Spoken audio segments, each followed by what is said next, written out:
لیکن اس سے کیا ثابت ہوگا؟ یہ جو پورا ایک مسئلہ ہے، کنٹروورسی ہے، اس کے اور بھی اتنے زیادہ رخ ہیں جو فورینسک آڈٹ سے نہیں پتہ لگیں گے۔ یہ میری نظر میں اب صرف العزیزیہ کیس یا فلیگ شپ ریفرنس کے بارے میں نہیں رہا معاملہ، یہ پوری عدلیہ کی آزادی کے بارے میں ہے، اور خاص طور پہ ان کیسز میں جس میں شروع سے یہ شک تھا کہ کیا جو پوری لیگل پروسیڈنگز ہیں وہ قانون کے تقاضے پورے کر رہی ہیں کہ نہیں، رول آف لا کے سے کمپیٹیبل ہیں کہ نہیں۔ تو میرا خیال ہے ابھی انڈیپینڈنس آف دی جوڈیشری کا ایشو بن گیا ہے۔ اب آپ دیکھیے، اگر یہ ویڈیو جو ہے وہ اور آڈیو جو ہے وہ صحیح ثابت ہوتی ہے تو یہ پتہ لگے گا کہ ارشد ملک صاحب بلیک میل ہو کے انہوں نے فیصلہ کیا ہے۔ اگر ان کی اپنی پریس ریلیز پہ آپ جائیں تو وہ خود کہہ رہے ہیں کہ ان پہ بہت دباؤ تھا، ان کو برائب کرنے کی کوشش کی گئی نون لیگ کی طرف سے اور دھمکایا بھی گیا، لیکن انہوں نے یہ نہیں بتایا کہ انہوں نے کیا تب اسلام آباد ہائی کورٹ کے چیف جسٹس کو یہ دھمکیاں رپورٹ کی یا نہیں کی۔ اگر یہ دھمکیاں مل رہی تھیں تو کیا تب بھی وہ بائسڈ نہیں تھے جب وہ یہ کیسز سن رہے تھے؟ انہوں نے کہا میں نے کوئی پریشر نہیں لیا، لیکن اس سے پہلے انہوں نے اپنی پریس ریلیز میں کہا کہ مجھ پہ مجھے دھمکیاں دی گئی تھیں۔ اس کے علاوہ اب وہ یہ کہہ رہے ہیں کہ وہ جو ملاقات ہوئی وہ کیس سے پہلے ہوئی، لیکن وہ کیوں مل رہے تھے ایک نون لیگ کے اتنے امپورٹنٹ ممبر سے؟ سب اس کی بات کر رہے ہیں کہ وہ نون لیگ کے بہت امپورٹنٹ ان شخص کی جن سے ان کی ملاقات ہو رہی تھی، کیوں ہو رہی تھی؟ تو میرا خیال ہے فورینسک آڈٹ جو ہے وہ ایک بہت چھوٹی سی چیز ہے، مجھے نہیں سمجھ آتی کہ کس طرح اس کا حل نکلے گا۔ آپ نے بات کی انکوائری کی، شہزاد اکبر صاحب بھی کہہ رہے ہیں، لیکن یہ انکوائری کون کرے گا؟ وہ کون سا ادارہ ہے پاکستان میں جس کی اتنی کریڈیبلٹی ہے، جس کی انڈیپینڈنس امپارشیلٹی پہ کسی کو شک نہیں ہے، جو یہ انکوائری کرے گا؟ تو میرا بھی جواب تو یہی ہے کہ ایک اوور آل سچویشن کی انکوائری ہونی چاہیے جو صرف ایک فورینسک آڈٹ تک محدود نہ ہو، لیکن کون کرے گا میرے پاس اس کا نہیں جواب۔ صحیح، اس پہ ابھی آپ کچھ نہیں کہہ سکتی کہ کون کرے اس کی تحقیقات، لیکن انڈیپینڈنٹ ہونا چاہیے۔ مظہر عباس صاحب، آپ کے خیال میں اب عمران خان صاحب کہہ رہے ہیں کہ ججز اور عدلیہ پر حملہ نون لیگ کا ماضی کا وتیرہ رہا ہے، تو بڑا واضح موقف سامنے آ رہا ہے حکومت کا بھی اس معاملے کے اوپر، لیکن مریم نواز کا کل کا جو خطاب تھا اس میں تو وہ نواز شریف صاحب کی رہائی کا مطالبہ کر رہی ہیں اس کی بیسس کے اوپر۔ آپ کیا سمجھتے ہیں کیسے ہوں تحقیقات اس معاملے کی؟ دیکھیے، وتیرہ مطلب ایک تاریخ تو رہی ہے نون لیگ کے حوالے سے جو وزیر اعظم کہہ رہے ہیں، لیکن اگر آپ کو یاد ہو 2014 میں وزیر اعظم صاحب کی اور اس وقت جو صدر ہیں عارف علوی صاحب کی، ان کے بھی ایک آڈیو آئی تھی، اگر یاد ہو 2014 میں پارلیمنٹ پہ اٹیک والے کے حوالے سے، اور اس کے بارے میں بھی بڑے سوالات ہیں۔ دیکھیے، ابھی تو پوزیشن یہ ہے کہ جو تازہ ترین خبر ہے اس میں تو یہ خبریں آ رہی ہیں ذرائع کے حوالے سے کہ گورنمنٹ نے اپنے آپ کو اس پوری سچویشن سے وڈرا کر لیا ہے، پیچھے ہٹ گئی ہے گورنمنٹ۔ وہ کہہ رہی ہے کہ عدلیہ کا معاملہ ہے، عدلیہ کو چاہیے کہ اس کا نوٹس لے۔ تو یہ جو فورنزک وغیرہ کی بھی بات آ رہی ہے، اس کا مطلب یہ کہ جو پچھلے دو دن سے پوزیشن گورنمنٹ کی لی ہوئی تھی، اس پوزیشن سے گورنمنٹ پیچھے ہٹ گئی ہے۔ یعنی اس کا مطلب یہ ہوا کہ شاید وہ فورنزک کی طرف بھی نہیں جائیں گے اور سب کچھ عدلیہ پہ چھوڑ دیا ہے کہ عدلیہ تحقیقات کی جائے۔ دیکھیے، تحقیقات ہونی چاہیے۔ تحقیقات کس چیز کی ہونی چاہیے؟ یہ جو ویڈیو سامنے آئی ہے اس کی تحقیقات ہونی چاہیے۔ جو ارشد ملک صاحب نے جو کاؤنٹر ایلیگیشنز لگائی ہے، یعنی ان کو رشوت آفر کی گئی، ان کو تھریٹ کیے گئے، اس کی تحقیقات ہونی چاہیے۔ اور اس کی بھی تحقیقات ہونی چاہیے کہ جب رشوت آفر ہو رہی تھی تو اس وقت جو شخص آفر کر رہا تھا اس کو وہ ایز اے جج انہوں نے جیل کیوں نہیں بھیجا، فوری طور پہ اس کی گرفتاری کا کیوں نہیں حکم دیا؟ ان کو اگر تھریٹ تھی تو اس تھریٹ کا انہوں نے انٹیریئر منسٹری یا متعلقہ اداروں کو مطلع کیا یا نہیں کیا کہ ان کو لائف تھریٹس ہیں؟ تیسری چیز یہ کہ ان کو فوری طور پہ وہ سارے مقدمات اس وقت نہیں سننے چاہیے جن کا کسی نہ کسی تعلق جو ہے نون لیگ یا اس طرح کے کیسز سے ہو، کیونکہ وہ خود جو ہے انڈر کوسچن آ گئے ہیں۔ تو تحقیقات عدلیہ کرتی یا نہیں کرتی، ابھی تک کوئی بھی اس طرح کی انڈیا عدلیہ کی طرف سے نہیں آیا، اعلیٰ عدلیہ کی طرف سے یا اسلام آباد ہائی کورٹ کی طرف سے، اور گورنمنٹ پیچھے ہٹ گئی ہے۔ پھر جب فورنزک کی بات آئے گی تو پھر اس ویڈیو کی خالی بات کیوں آئے گی؟ پھر تو جاوید اقبال صاحب کی بھی جو ویڈیو ہے اس کا فورنزک آڈٹ کیوں نہ کیا جائے؟ اس کا بھی کروانا چاہیے آڈٹ، فورنزک آڈٹ۔ کنٹروورسیز تو وہیں سے شروع ہوئی ہیں جب جاوید چودھری صاحب کو انہوں نے انٹرویو دیا تھا۔ تو یہ ساری چیزیں میرا خیال ہے، مجھے لگ یہ رہا ہے کہ پورے اکاؤنٹیبلٹی پروسیس کو کوئی نہ کوئی کنٹروورشل بنا رہا ہے۔ جب اکراس دا بورڈ اکاؤنٹیبلٹی کی بات آئی، جاوید اقبال صاحب نے جاوید چودھری صاحب کا جو انٹرویو ہے جس کو وہ جو ہے وہ سمجھتے ہیں کہ سیاق کو سباق سے ہٹ کر دیا گیا ہے، اس کے فوراً بعد ان کی ویڈیو آتی ہے، پھر اب یہ آتی ہے، پھر جج کا بیان آتا ہے. تو یہ ساری چیزیں میرا خیال ہے بہت زیادہ صورتحال خراب ہو رہی ہے، اور اس کا صحیح معنوں میں کسی طرف سے نوٹس نہیں لیا جا رہا.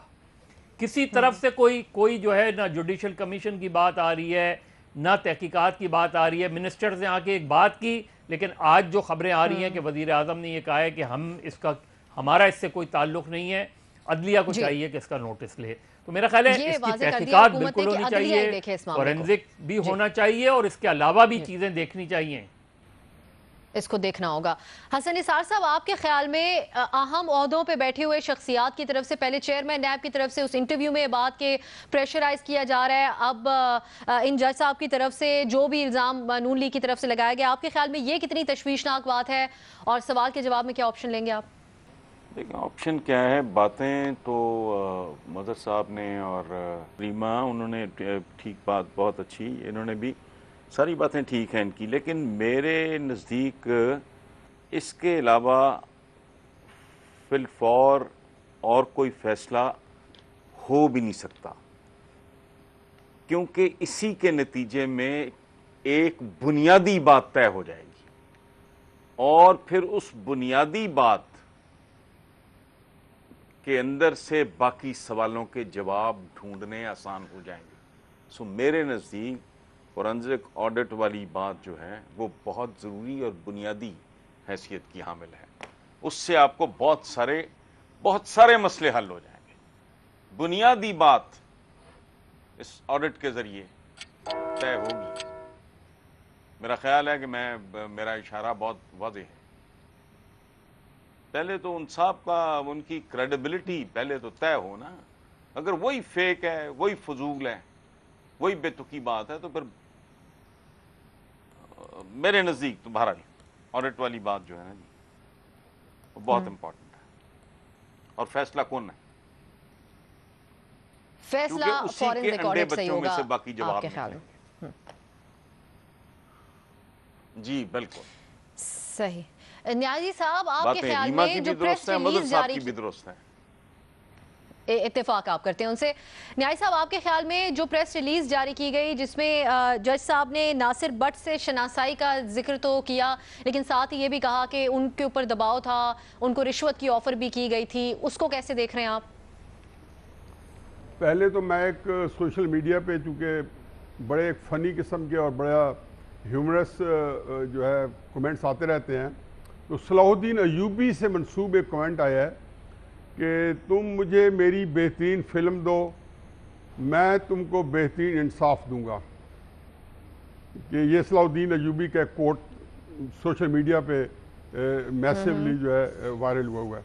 دیکھیں بات یہ ہے کہ اگر جاوید چیئرمین نیب صاحب کے بارے میں ایک ویڈیو آئی اور اس کو اگر قالین کے نیچے نہ دھکیل دیا جاتا اور اس کا کوئی فورینزک آڈٹ ہو جاتا یا کوئی اور اس کے بارے میں تفصیلاً ایک تحقیق ہو جاتی تو مسائل ہمارے بہت سارے حل ہو جاتے، اور یہ ویڈیو بھی اسی پروسپیکٹ میں لی جاتی اور بتایا جاتا کہ اس میں بھی فردوس عاشق اوان صاحبہ نے ببانگ دول بڑے زور و شور کے ساتھ کہا کہ ہم اس کا فورینزک آڈٹ کرائیں گے اور یہ کرائیں گے، اور حکومتی جو عہدیداروں کے جو بیانات ہیں اور آج کے نکالے جو پچھلے 4 دن سے، ابھی وزیر اعظم کو بیان ہے اس سے پہلے ان سے جو چیز آ رہی ہے ان متعلق کہ ہم جو ہے حکومت انوالو نہیں ہوگی، اس سے پہلے 4 دن یہ شور مچاتے رہے. بلکہ کل جیو ٹی وی کے اوپر جب نیب کے وہ جو ایڈوائزر ہیں آن نیب افیئرز وزیر اعظم کے، تو وہ فردوس عاشق اوان کی بات کو کانٹروڈکٹ کر رہے تھے، اور وہیں سے لگتا تھا کہ وہ وزیر اعظم کو جا کے سمجھائیں گے کہ آپ نہ پڑھیں. کیونکہ یہ پتہ یہ ہے کہ جب ویڈیو جب آئی ہے تو اس میں آپ نے جیسے ذکر کیا ہے اس میں یہ بات اسٹیبلش ہو گئی کہ انہوں نے اس ویڈیو کی اس سے انکار نہیں کیا، انہوں نے کہا اس کو توڑ موڑ کے پیش کیا گیا. چلو دوسرا بات اس میں انہوں نے نام یوز کیا مریم صفدر. اب بڑی ایک دلچسپ بات ہے کہ ایک کیس سنا انہوں نے مریم نواز کے خلاف، اور اس کیس کے اندر میرا خیال ہے کہ 2,500 5,000 دفعہ مریم نواز کا نام ریپیٹ ہوا کہ اس کیس کے اندر ان کا جو ڈیسیژن ہوا ہے جو انہوں نے خود لکھا ہے مریم نواز کے ساتھ لکھا ہے. وہ جج جیسے اپنے سگنیچر سے مریم نواز کے نام پہ ڈیسیجن لیا، ان کو قید کی سزا سنائی ہے، وہ مریم صفدر کرنا جو کہ خاص بیک گراؤنڈ کے ساتھ تحریک انصاف کا نیریٹو ہے، اور وہ خاص طریقے سے وہ مریم صفدر کہنے پہ جو ہے انسسٹ کر رہے ہیں. مجھے یاد ہے مظہر صاحب زیادہ اس بات کو وہ کریں گے، اور حسن نثار صاحب، کہ جب بے نظیر کی شادی زرداری سے ہوئی تھی تو ہم جو دائیں بازو کے لوگ تھے اور ہماری جو پارٹیاں تھیں، ہم ان کو خواہ مخواہ بے نظیر زرداری لکھتے تھے. اور صلاح الدین صاحب مرحوم ہمارے بڑے محترم بزرگ تھے تکبیر رسالے میں، تو بار بار مریم زرداری لکھتے تھے. تو اس سے میں آپ بتا دوں یہ وہ جو ذہنیت ہے اور اس میں آنا، اس سے شک دیا. پھر اس کے اندر انہوں نے جو اگلی بات کی جو میرے ساتھی نے ذکر کیا کہ جو ریما نے خاص طور پر، اور بالکل ایک صاحب بات ہے کہ اگر آپ کے اوپر دباؤ آیا ہے اور یا آپ کو کسی رشوت دی ہے تو آپ کا رپورٹ نہ کرنا جو ہے تو وہ آپ کو اس میں بھی آپ کے کنڈکٹ میں کوسچن آتے ہیں، اور آپ نے کیا ہے تو اس کا حوالہ دیں کہ اسلام آباد ہائی کورٹ میں آپ نے رپورٹ کیا ہے. اور اس کے بعد جو سچویشن ہے، میں آپ کو سمجھتا ہوں کہ ان ویڈیوز کے بعد کوئی مہذب معاشرہ ہوتا تو چیئرمین نیب بھی استعفیٰ دے دیتے اور یہ صاحب بھی استعفیٰ دے دیتے. لیکن ایک جو پتھیٹک بات ہے، حامد خان نے اپنی کتاب میں شاید لکھا ہے جسٹس کارنیلیس کے لحاظ سے، کیونکہ وہ ایک ہی فارم میں کام کرتے تھے، انہوں نے کہا تھا کہ ایک جج جو بعد میں سپریم کورٹ کے چیف جسٹس بنے، انہوں نے کہا جی جسٹس کارنیلیس جو پاکستان کے اندر ایک بہت بڑا نام ہے، انہوں نے کہا جی جن لوگوں کا نام FIR میں تھا ان کو جج بنا دیا گیا. دیکھیں اس سے عدلیہ کی بڑی تہذیب ہوئی ہے. پاکستانی قوم اس وقت انتہائی پشیمانی اور ایک بالکل ایک عجیب و غریب منتشر ذہن کے ساتھ موجود ہے کہ سمجھ نہیں آتی اس ملک میں کیا ہو رہا ہے کہ جہاں پہ عدلیہ یہ اس طرح کام کرے. ایک بات اس میں ضرور ایڈ کرتے جائیں، ایک بات ایڈ کرتے جائیں، ایک بات ایڈ کر لیں کہ جب ایسی ٹیپ جو تھی جسٹس قیوم کے ساتھ اور راشد عزیز خان جو لاہور ہائی کورٹ کے چیف جسٹس تھے، اس وقت جب یہ ٹیپ لیک ہوئی تو سپریم کورٹ کے سٹنگ جج تھے، ان کی سیف الرحمان صاحب سے اور شہباز شریف صاحب سے جب گفتگویں ہوئی اور لیک ہوئی تو اگلے دن دونوں نے ریزائن کر دیا تھا اور زرداری صاحب کا کیس ریمانڈ بیک ہوا تھا. تو مریم کا جو آپ کا کوسچن تھا، ان کا مطالبہ اس پروسپیکٹو میں کہ ہمارے پاس سپریم کورٹ کی فیصلہ موجود ہے، نظیر موجود ہے کہ جب یہ طے ہوا اور جب کہ مانے گئے کہ ٹھیک. بالکل نیائی صاحب آپ کا پوائنٹ آ گیا. آپ سوال اٹھا رہے پریس ریلیز پر، آپ کہہ رہے ہیں کہ رشوت کی آفر تھی تو اس وقت بھی رپورٹ کیوں نہیں کیا گیا؟ یہ بھی ایک اہم سوال ہے. ہمارے تمام تجزیہ کاروں نے اس پہ ہاں کا آپشن لیا ہے. ریما نے اس کے اوپر یہ صرف کہا ہے کہ انکوائری انڈیپینڈنٹ ہونی چاہیے، باقاعدہ آپشن انہوں نے کوئی نہیں لیا. ابھی ایک بریک لیں گے، رپورٹ کارڈ میں ایک اور اہم معاملہ ہے، گفتگو کریں گے بریک کے بعد. بریک کے بعد خوش آمدید. بجٹ میں سیلز ٹیکس میں اضافے کے خلاف ملک کے مختلف شہروں میں تاجروں کا احتجاج اور ہڑتال جاری ہے، جبکہ آل پاکستان انجمن تاجران نے بھی 13 جولائی سے ملک بھر میں شٹر ڈاؤن ہڑتال کا اعلان کر دیا ہے. گجرانوالہ، فیصل آباد اور مردان میں مارکیٹس اور بازار بند رہے. صدر آل پاکستان انجمن تاجران اتحاد کا کہنا ہے کہ بجٹ میں حکومت کی جانب سے تاجر مخالف پالیسیز پر ہڑتال کی جائے گی، اور کراچی کی 3 دن کی ہڑتال کراچی کے کاروباری افراد نے واپس لے لی ہے اطلاعات کے مطابق. اسی ساری صورتحال کے اوپر ہم گفتگو کریں گے اپنے پینل سے، اور ہمارا سلسلہ سے ہے سیلز ٹیکس میں اضافے کے خلاف مختلف شہروں میں تاجروں کی ہڑتال. 13 جولائی سے شٹر ڈاؤن کا اعلان. اضافی ٹیکس واپس نہ لیے گئے تو ہڑتال غیر معینہ مدت تک جاری رکھیں گے تاجر برادری. کیا حکومت تاجروں کے مطالبات پورے کرے گی، ہاں یا نہیں؟ سب سے پہلے ہم چلیں گے حسن نثار صاحب کی طرف. حسن صاحب کیا سمجھتے ہیں آپ؟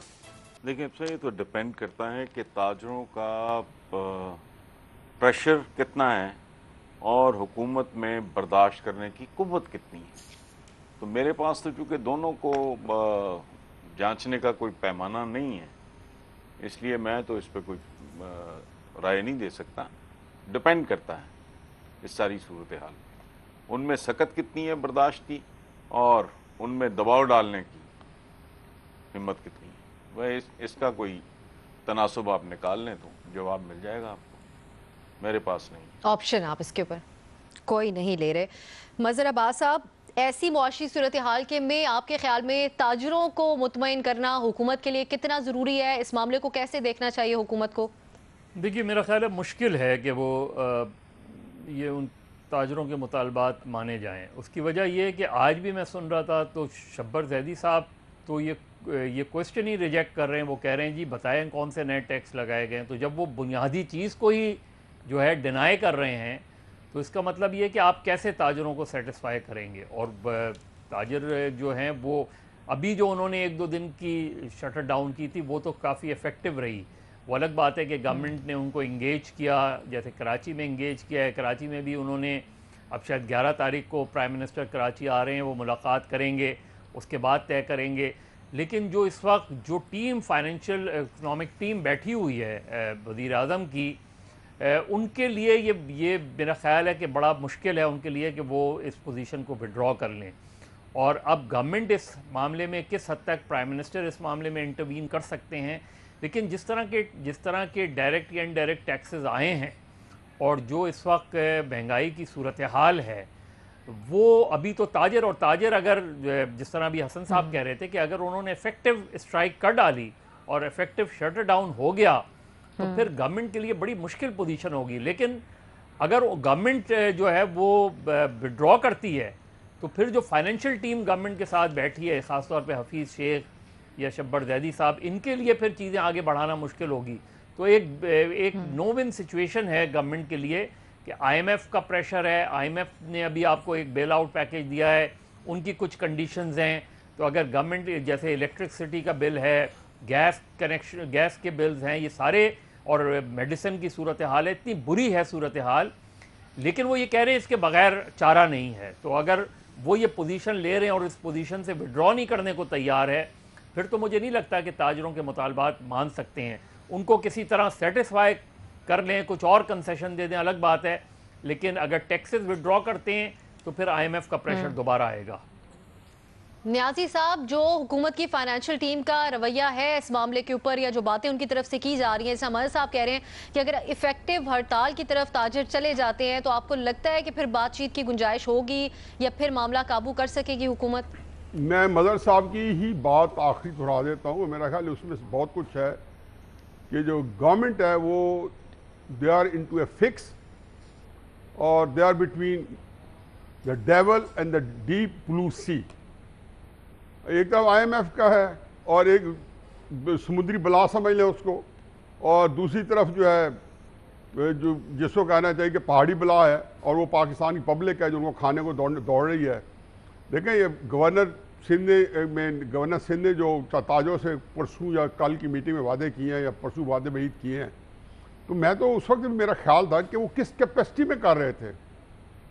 اور ایک پارلیمنٹ سے بجٹ اپروو ہوا ہے اور وہ اس کے بعد اس کی کس نے اس کے کرنا ہے, بجٹ کے بعد ٹیکسز لگے ہیں, ٹیکسز میں ان کی ایک تعداد بتائی گئی ہے, اور اس کے پھر جو اس کی بائفرکیشن ہوئی ہے وہ بورڈ آف ریونیو نے کیا ہے, اور شبر نے, منسٹر آف فائنانس نے, اور حماد اظہر صاحب نے یہ سارا کیا ہوگا. تو کیسے واپس لے سکتا ہے وہ؟ یہ تو کہہ سکتا تھا. لیکن اگر یہ جو ڈنگ ٹپاؤ حکومت ہے, یہ کہتے ہیں جی آج کا دن گزر جائے, بھئی آج کا دن گزر گیا, اور وہ امریکہ میں کہتے ہیں نا دیر از آلویز اے ٹمورو, پھر وہ کل آئے گا, پھر کیا کرو گے, پھر اس کے بعد کیا کرو گے؟ تو مجھے تو سمجھ نہیں آ رہی کہ یہ کس رخ پہ جائیں, کہاں بیٹھیں گے. ٹوٹل کیوس ہے, ٹوٹل کنفیوژن ہے. اور حسن نثار صاحب کے لیے خبر ہے کہ یہ 3-4 مہینے اب اس کا کوئی حل نہیں ہے. 3-4 مہینے کے بعد ہو سکتا ہے کوئی بہت بڑا حسن صاحب لاہ عمل ترتیب دے, اور وہ ایک یکدم کو ملک کو جو ہے ایک بہت جس کو کہنے جھٹکے کے ساتھ نہیں, جیسے دل کے مریض کے اوپر پمپ کرتے ہیں, جھٹکے مارتے ہیں, مکے مارتے ہیں, اس کو کھڑا کرتے ہیں, تو وہ مکے ماری کو کھڑا کرنے والا آئے گا تو شاید نکلنے کی امید ہو. ان کے ہومیوپیتھک طریقے سے, اور ان بجے یہ فلاں چیز واپس لے لیں گے, اب وہ پاور لومز والے وہ ہڑتال پہ ہیں, چھوٹی انڈسٹری والے ہڑتال پہ ہیں, کوئی کسی کو گیس کی تکلیف ہے, کسی کو ٹیکس کی تکلیف ہے, کسی کو بجلی کے بلز کی تکلیف ہے. تو اس وقت ٹوٹل جو جتنی ٹریڈ انڈسٹری سارے کے سارے جو ہے وہ بالکل جس کو کہنا چاہیے کہ ایک بہت بڑی ذہنی طور پہ جو ہے نا بہت دباؤ میں ہیں, اور ہر لحاظ سے کاروبار ان کے بند ہونے والے ہیں.